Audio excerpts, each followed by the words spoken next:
सब देख रहे हैं न्यूज 21 हमारे छत्तीसगढ़ बुलेटिन में आप सभी का स्वागत है। चलिए शुरुआत करते हैं आज की खबरों के साथ।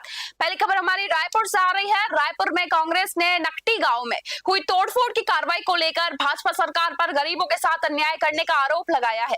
राजीव भवन में आयोजित पत्रकार वार्ता में कांग्रेस नेताओं ने कहा कि बिना उचित पुनर्वास के बारिश के मौसम में गरीबों के मकान तोड़ दिए गए हैं। पार्टी का आरोप है कि विधायक आवास निर्माण के लिए कार्रवाई की गई है और पूरे मामले के तथ्य छिपाए जा रहे हैं। कांग्रेस ने प्रभावित परिवारों के तत्काल पुनर्वास और दोषी अधिकारियों पर कार्रवाई की मांग की और जरूरत पड़ने पर न्यायालय का दरवाजा खटखटाने की चेतावनी भी दी। रायपुर से ब्यूरो रिपोर्ट।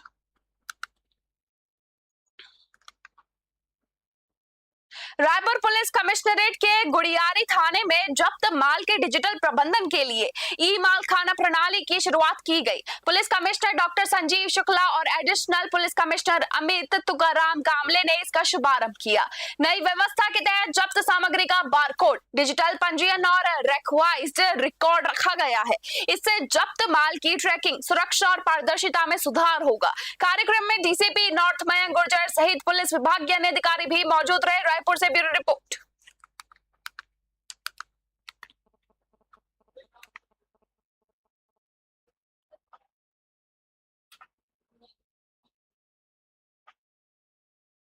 रायपुर सांसद ब्रजमोहन अग्रवाल ने दिशा समिति की बैठक में केंद्र सरकार की योजनाओं की समीक्षा करते हुए अधिकारियों को समयबद्ध कार्य पूर्ण करने के निर्देश दिए। उन्होंने सभी ट्यूबवेलों के पास रिचार्ज पिट और स्कूलों, पंचायत भवनों व आंगनबाड़ियों में 100% वाटर हार्वेस्टिंग सुनिश्चित करने को कहा। शिक्षा विभाग को किताब वितरण में लापरवाही पर फटकार लगाते हुए कार्रवाई के निर्देश भी दिए गए। बैठक में बताया गया कि जिले में 68,000 महिलाएं लखपति दीदी बन चुकी है। पिंक ऑटो योजना का विस्तार होगा और धरसीवा के खुरा गांव का नाम बदलकर कुंवरगढ़ करने का प्रस्ताव पारित किया गया है। रायपुर से ब्यूरो रिपोर्ट।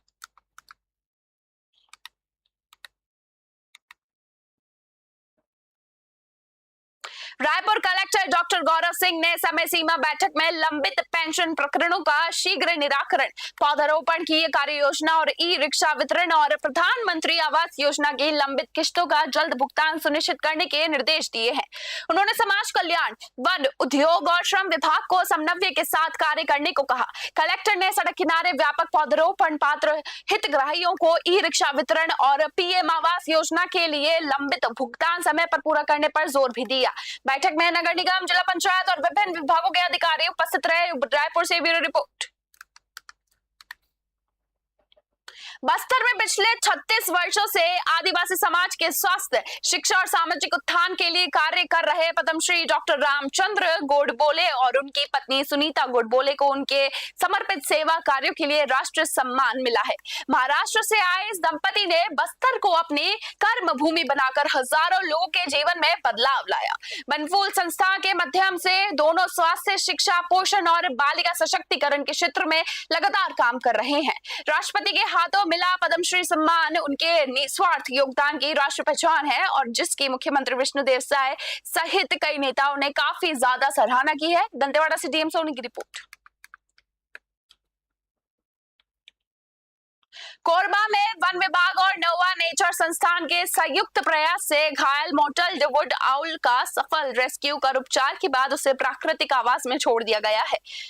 रजगामा क्षेत्र में कौवों के हमले से घायल इस दुर्लभ पक्षी को स्थानीय निवासी ने सुरक्षित रखकर वन विभाग को सूचना दी थी। पशु चिकित्सक डॉक्टर अनिकेत की देखरेख में कई दिनों तक इलाज और देखभाल के बाद पक्षी पूरी तरह स्वस्थ हो गया है।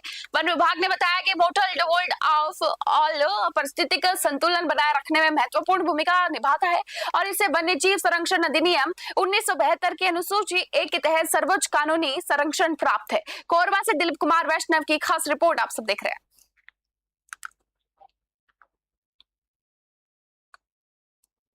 हमारे छत्तीसगढ़ बुलेटिन में बस इतना ही। देखते रहिए न्यूज 21। धन्यवाद।